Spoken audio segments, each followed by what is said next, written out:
Welcome back, ladies and gentlemen, to Enthador. I'm Marcus Aurelius, and this is Dwarf Fortress version 0.43, and we are the Fortress of Lost Knowledge. And it is now spring in the year 169, late spring. It's almost summer, actually. And the giantess Stazos Neurolezon Sluslotar has come, a gigantic creature resembling a human, almost unparalleled in size. And we have nothing with which to fight this giantess. She is going to kill all of our animals, which is a shame. But I'm going to attempt to trap her inside our fortress. And the reason I'm going to do that is because I think we can take her. I just got to get my team ready. So, first step here is we're going to go to our military alerts, and we're going to set our civ alert to danger just to get everybody's safety. We are going to lose the animals, but that's just the way it is. So I'm going to wait until she crosses the threshold here. And I'm going to pull up our new gates. We have these two gates here, and I'm going to pull them up. In fact, might as well get the jump on it right now and pull up one of them at least. I need to have one open so that she will attempt to come after us. Let's see. Did I mark which one was which? Yeah, I did. Ocean, or... Okay, this one, like, one of these is... Crap, I don't know which one is which. Let's see here. Well, one of them is our main gate. And one of them is... I should have put the notes in. I can't believe I didn't do that. The ocean is, like, way far away. That's like, not even... That's part of our setup for our cistern. Okay, so... Shoot, we're just gonna have to figure it out. I want all our dwarves to get in, though. We do have a couple still that are trapped out there, and I don't want to kill them. Well, I have this one. Who's this? Hunming or Hunming Wine. Oh, by the way, let's just take a moment to introduce all of our new dwarves, because we have a ton. Now, none of them were able to be named, because they all came from one of our other fortresses. So I think where we last left off, I had already introduced everyone who arrived in the spring. That's Aiden Wolf, Anarian, Arcturus, Bullzome, The Boring Knife, Davian, Phoenix, Galag Helros, Garmet, Genoan, Gregor Stoneside, Gwendolyn, Nikola Tesla, Pycon, Saffron, Slavaj Zizek, Squiddo, Toril Abir, Vanguardus Black, William, and Wuthart. Since then, in the summer of 168, we received Chief Jaronka, Exasto, Ingrimish Redbeard, Rowan, Skeletorzar, Torvgan Stonefang, and Tristan Anvilhammer. In the autumn of 168, we got Koldnar, Chrono the Wanderer, Gary the Snail, Hun Ming Wine, Kaven Metalbasher, Ricardo Wolfsbane, Tantio Redrock, and Tivek Nama. And then finally, in the spring of 169, we received Dodong, Draconase, Dunbeer, Igen O'Neill, Gregory Shelbourne, Gulnir Stonehunter, Calum, Krish, Mahak, Nizek, Old Beardo, Potatosaurus, Remus Ironfrost, Spear Proxy, Stroud, Sligatun und Parzival, the French dwarf, Torvak, Xantor, and Zazakita. So, as far as I'm aware, ladies and gentlemen, the dwarves that we have named in our three fortresses are apparently the only dwarves that are left in the Oaken Flags, because literally not one dwarf since our starting 7 has not been from one of our previous fortresses, which actually kind of frightens me quite a bit about the state of our previous fortresses. Although the Dwarven Diplomat keeps telling us that the world remains the same as ever, and nothing has changed. We do, however, have some awesome military dwarves. We have Ingrimish, who's the legendary Hammer Dwarf, Torvgan, legendary Hammer Dwarf. We have Golnir Stonehunter, who is not legendary, but it's a pretty dang good Marks Dwarf. He's going to lead a Marks Dwarf squad as soon as I can get that put together, which I guess we'll do in this episode since we need him. So we have a ton. It's so funny, because we need Hammer Dwarves more than anything, and they are the ones who are emigrating. The only legendary non-Hammer Dwarf we got was Gregor Stoneside, who's a Swords Dwarf. I might just give him a hammer anyway. A sword is kind of worthless. But since we don't have to deal with undead, I guess any type of weapon is good. But let's go. So that being said, none of these gentlemen actually have weapons. So what we're going to do is first we're just going to try to get everybody in the fortress. And then we're going to try to put up some squads. I have our metal crafter, our weaponsmith, making some weapons right now. So I guess no one is outside. So I think we're doing pretty well here. So, okay, let's just go. Let's give it time to kill the animals. And there go all our animals. And it's going to make some of our people happy, or unhappy, because some of them are pets. Oh, okay, oh, who's this? Akis is also out there. Alright. Okay. Let's just keep a look. The billy goat child is dead. The nanny goat is dead. The goose is probably going to die pretty soon. Alright, I think, unless I can physically see someone, we're going to close down everything.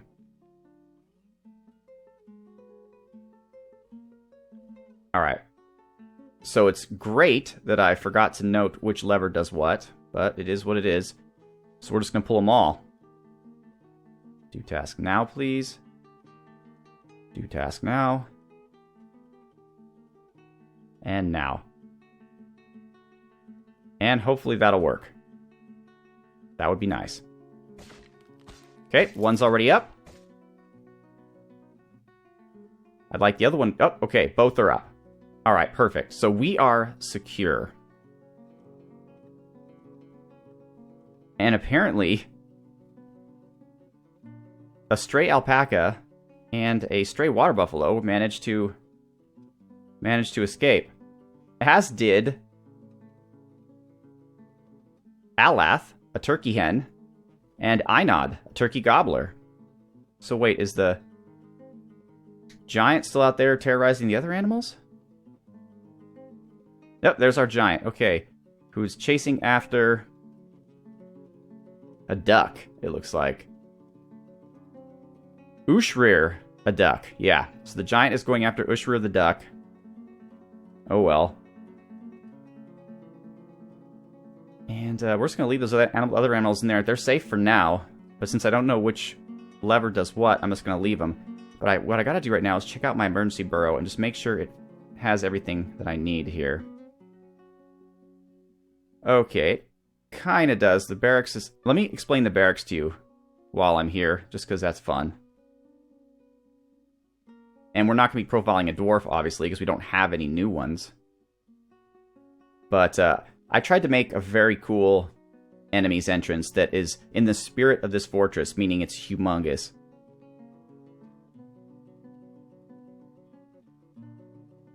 Okay. Let's include that. Okay. Oh, yeah, we're not going to include that. Okay. So our burrow is good. So when our enemies come down into our antechamber, and you know what, let's zoom out so that you can really see this. When they make it down the hallway and this tunnel into our antechamber, they have a choice. They can go north or south. Now, south is where our merchants go.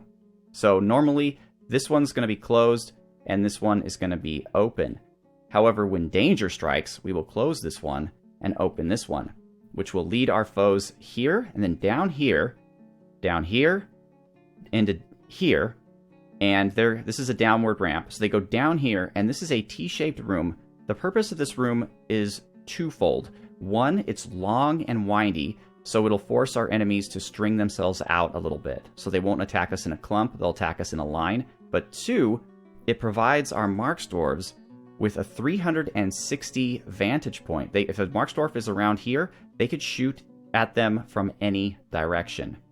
So it just gives them minimal space to do maximum damage. I thought that was beautiful. And then they come down here, and this is the room where our melee dwarves will meet them in battle.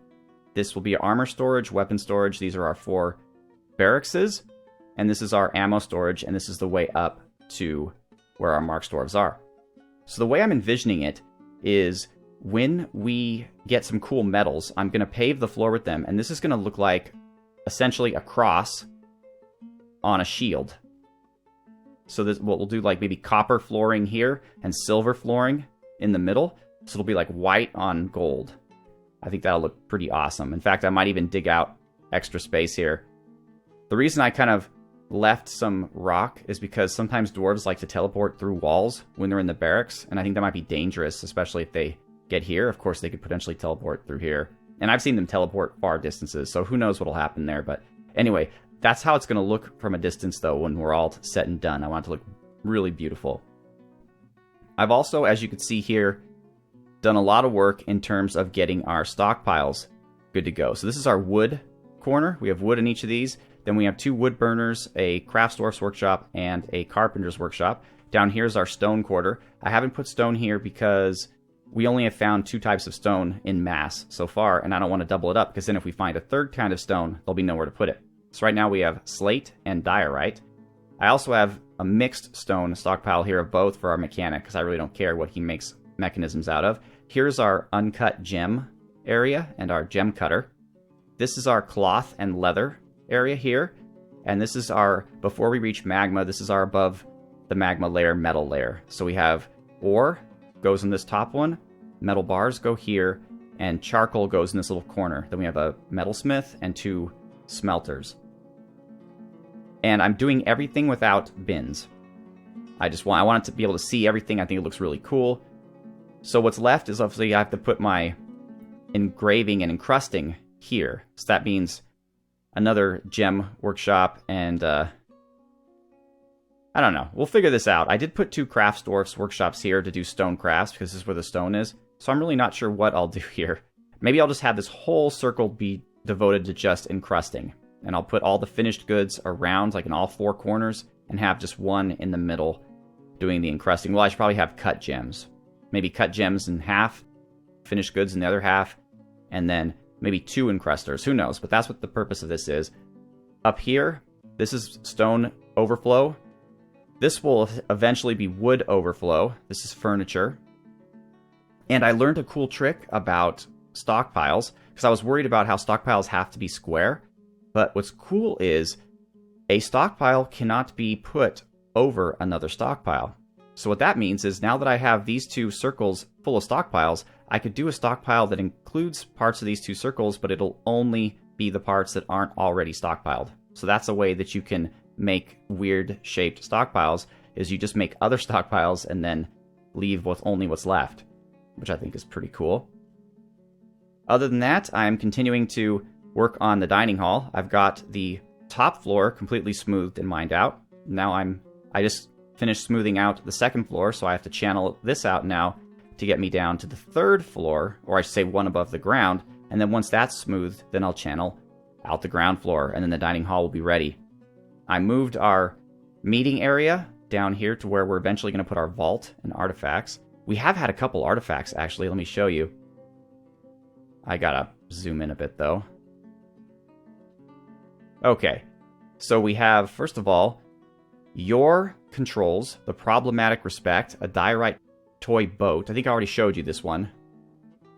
Blizzard Man, yeah. Then we have Zach Goldosim, a perfect green glass gem. And I'm going to try to remember who that was by, but I know that Losmar is the person who came up with this. Akuth Neshast Mangrodilral Asar, or Sullen Risk, the Ashamed Treaty of Circumstances. And it is a lay pewter high boot. Where we got a lay pewter bar, I have no idea. We didn't buy one. Maybe one of our immigrants just brought it with them. A family heirloom that we turned into an artifact high boot, or hopefully a set of high boots. And this is the part where if I was Krug Smash, I would draw a picture of a high boot, color it in, and put it on here. But since I don't have artistic talent, that's not going to happen. I'm just going to describe it with my words, or more specifically with Dwarf Fortress's words, and that is, it is encrusted with table-cut rubicels and decorated with cave spider silk. This object is adorned with hanging rings of lay pewter and menaces with spikes of peachwood. And that was Losmar who did that, but unfortunately it was a possession, so Losmar did not become a legendary armorsmith, which would have been awesome. And I'm sorry terribly, but I've forgotten who did the gem, and it doesn't tell you.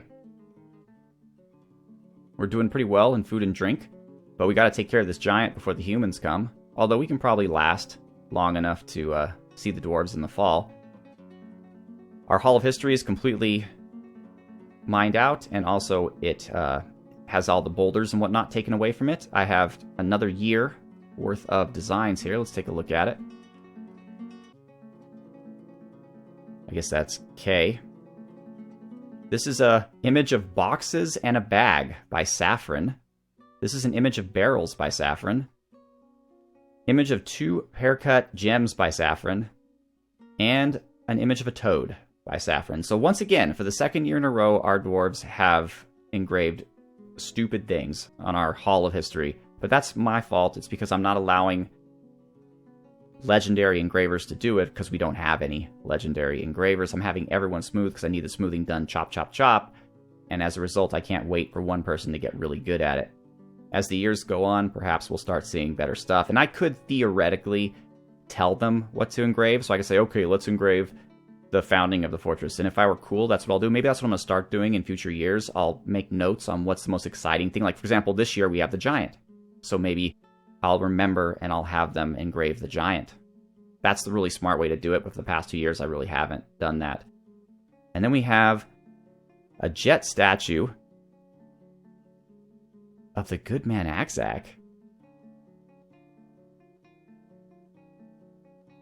Okay, so technically I told the game to do a statue of Jurist Fathog.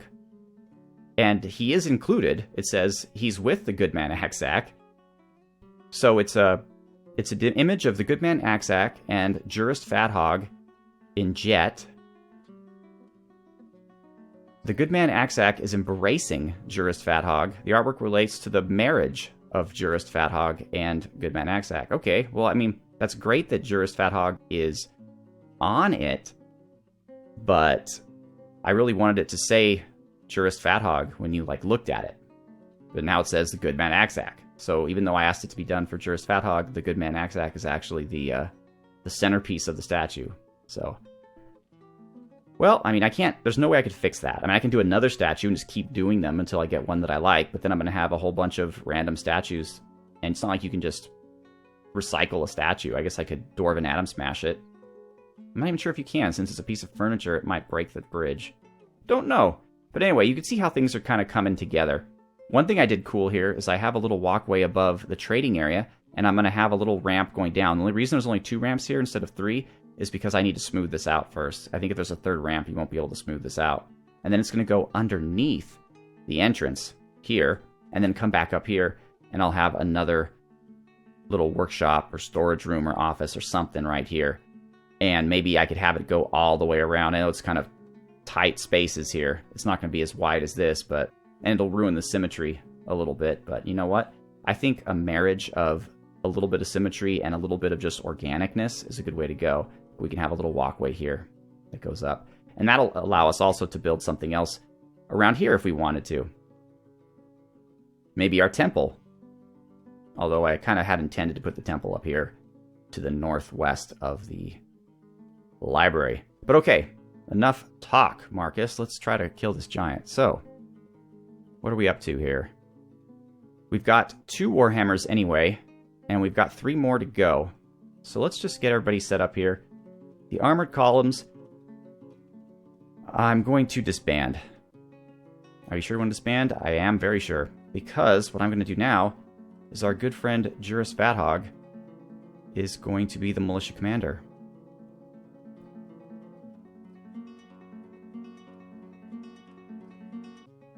Alright, cool. So now we're going to create a squad with him. And we're going to go with no uniform for right now. Although I do have some leather armor. So now that we're done with this part, let's let it run for a second. Alright. I just like to do that. Then we'll go here, and we're going to put Bullzome into that squad. It's advisable to open the military screen and... Okay. Thanks. Oh, whoops. Let's, clear. Let's read the dwarfs first. Alright, that's what it was telling me, because it didn't know that I had already named Jurist. Okay. So now we're going to assign him We're going to assign Ingramish. And we're going to assign Torvgan Stonefang. So we're going to have 4 legendary hammer dwarves. They're not going to have any armor, but they are going to have a hammer. And they're legendary. Good at dodging and stuff. So, you know, who knows? Maybe they'll be able to do some great things. So now that's set up. I don't know about the stoked temple ores. I'm not a big fan of that. How about jurists? Jurists,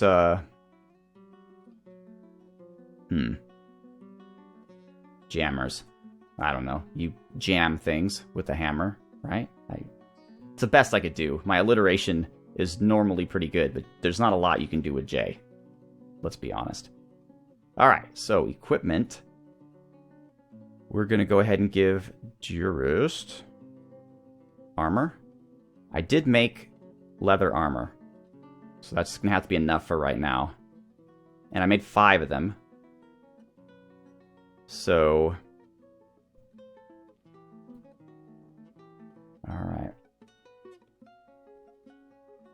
And I also made 5 robes and 5 hoods, but I don't know necessarily. I mean, our civilians could take those just as clothing. So I think we're just going to go right now with the leather. Well, all right, we'll try to get the robe. Well, I think the robe might conflict with the regular clothing and the leather armor, but the hood should be okay. And that's head protection, which is useful. So let's try a helm and hood. And can we say a leather hood? We can. Okay. Alright, so they've all got leather hoods in addition to the leather armor. And we got to give them all weapons. So that's W. And we're going to give them a warhammer. And unless we have random warhammers lying around, that should be the silver warhammer. They'll probably take the best one they could find. Alright, good. So, I'm wondering if I have to set them to train or something in order for them to pick up their weapons and equipment. What we should do is just... If we station them, will they pick up their equipment before they're stationed? That's an idea. Let's try that. So let's move the squad here. Alright.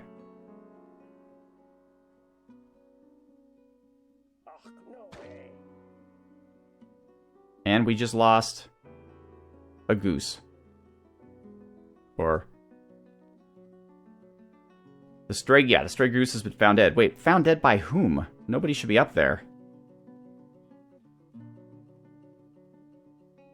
There's the duck. The duck is still okay. Where's the giant?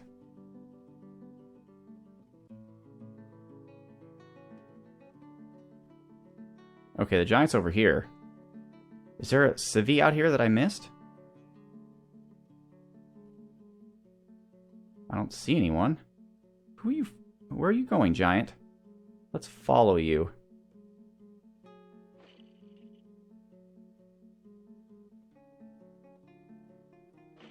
Going into our farm?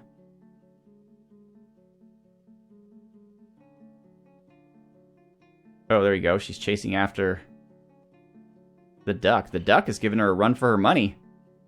Now again, if I were Krug Smash, I'd draw a beautiful picture of a giant chasing after a duck, and a duck getting the upper hand. Except now the duck is dead. So then I draw a picture of the giant killing the duck. Wait, where are you going now?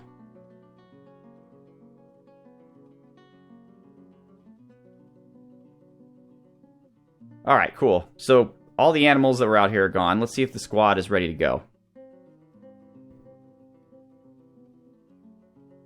You're thirsty. Well, that's great.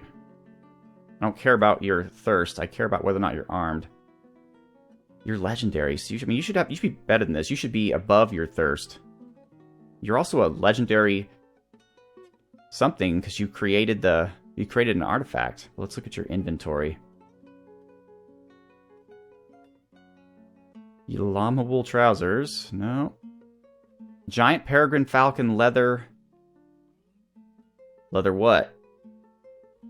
Armor. Okay, so you do have your leather armor. And your silver warhammer. Okay, everybody's good to go. All right. Excellent. Excellent. This is it. This is battle. Ooh, we gotta save our animals, but I forget. This is we're gonna do some Russian roulette here with the levers. What I think is that I started with this one, which means that this one's the top one and this one's the bottom one. So let's pull both of these. I think I'm right here. I think I'm right. I think I'm having a memory. Let's see what happens. Oh crap. Oh crap. Well, I guess it doesn't matter that the staircase is open because it doesn't really go anywhere. Like here, there's nothing here. And there's nothing down here except for the duck or the turkey. I don't know what the hell he's doing. So animals, if you would be so kind as to flee. Okay, that's good. Okay, here comes the turkey. Okay, water buffalo, let's do this, huh? All right. So the water buffalo is safe. Excellent. So now we're going to pull that lever back, and we'll pull the entrance lever. Or should we do that? What if we lose? What if we lose? We could possibly lose this battle. So maybe we actually shouldn't just yet. We're not quite ready. Let's get that closed again. What we should do is we should hedge our bets here. I mean, I have faith in our strong and awesome dwarves, but let's just get him here.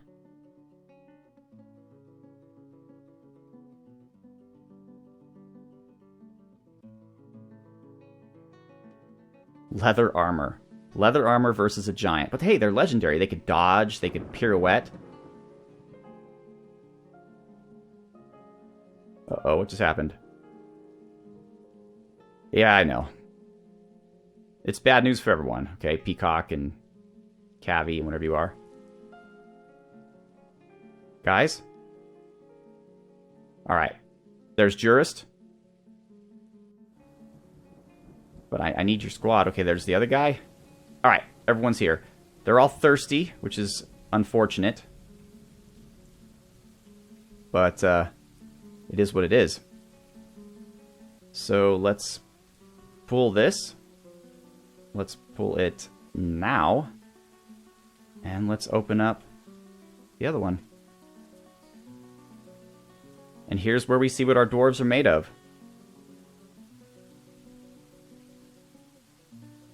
Nope, and while they're waiting to fight the giant, thirsty, miserable, they're being visited by Red Fairface, who's like, "This used to be me. I used to be an adventurer like you until I took a water in the lung." Oh. Shit. Alright, here we go. Here we go. Oh, goodness. Got him. Wow, that giant went down pretty easily, actually. Let's see here. Let's see what happened. Oh, I gotta name the rest of the squad. Because they're all unassigned. But let's see. We got 13 pages of excitement here.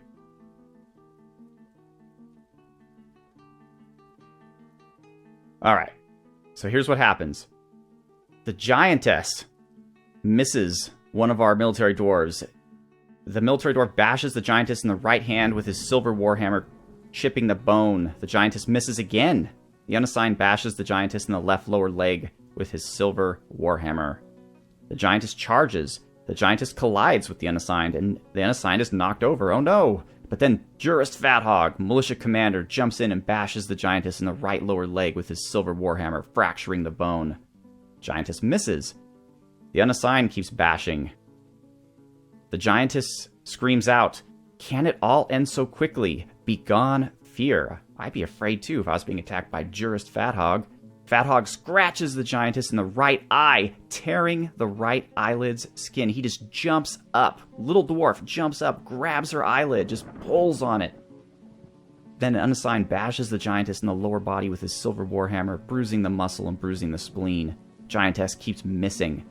The fat hog bashes the giantess in the lower body with his silver warhammer, bruising her stomach. The giantess misses him. Then the unassigned bites the giantess in the left upper arm, tearing the fat. Latches on firmly with his teeth, while the other unassigns bash her over and over again. She charges at Jurist Fat Hog, but Jurist Fat Hog jumps away and she misses. She's getting bashed some more, and then she falls over. And then Jurist Fat Hog bashes her in the right lower leg, chipping the bone. She looks sick. Jurist Fat Hog bites the giantess in the right hand, tearing the fat and bruising the muscle, latches on firmly with his teeth, but she's able to break his grip. She's continuing to be bashed by the rest of the squad, including Fat Hog. Let's see. One of them fractures her bone in her right lower leg.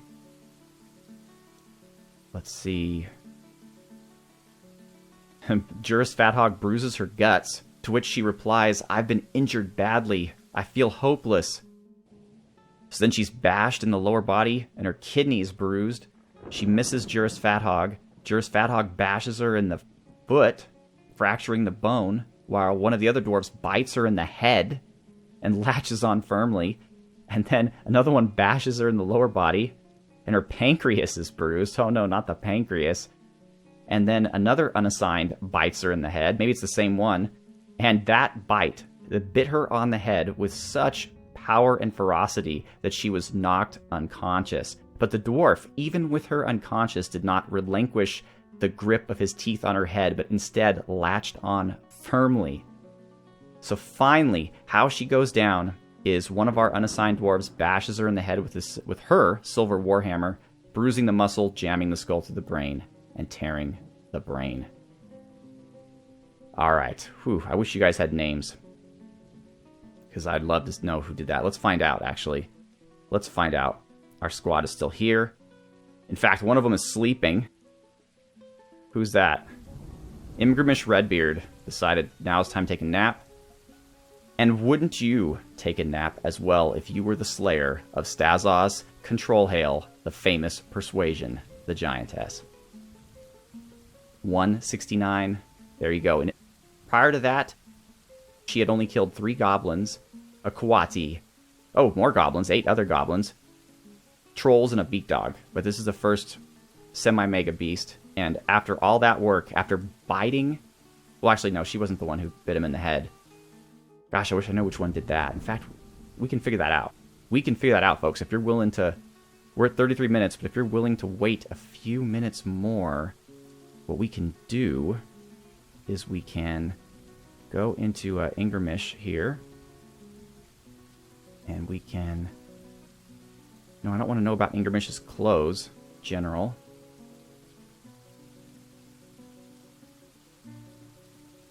Okay, this is not working well here. There we go. Alright, Ingrimish, we're going to customize profession as Redbeard. Okay. And we're going to customize your profession as Stonefang. Not Stone Gang. This isn't like a hoodlum group of rock trolls. Okay. And then we've got Jurist already. And then Bullzome. Bullzome is the boring knife. So, well, I was going to give him a title that has to do with that, but we're just going to go with Bullzome.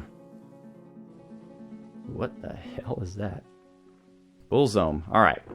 Perfect. So now we can go back to the report. And we can look at the Giantess, and we can find out. Or we will not. We can look at each one individually, though. So there's Ingrimish. Ingrimish shouts, "Can it all end so quickly? This does not scare me. I have improved my observation. That was very satisfying." She's thinking this while... So it was. Ingrimish Redbeard, oh yeah, bashes the Giantess in the head with her silver warhammer, bruising the muscle, jamming the skull.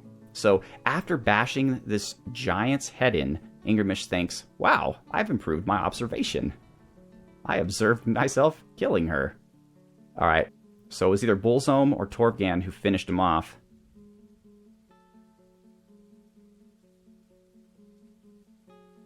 Yeah, so it was Bullzome.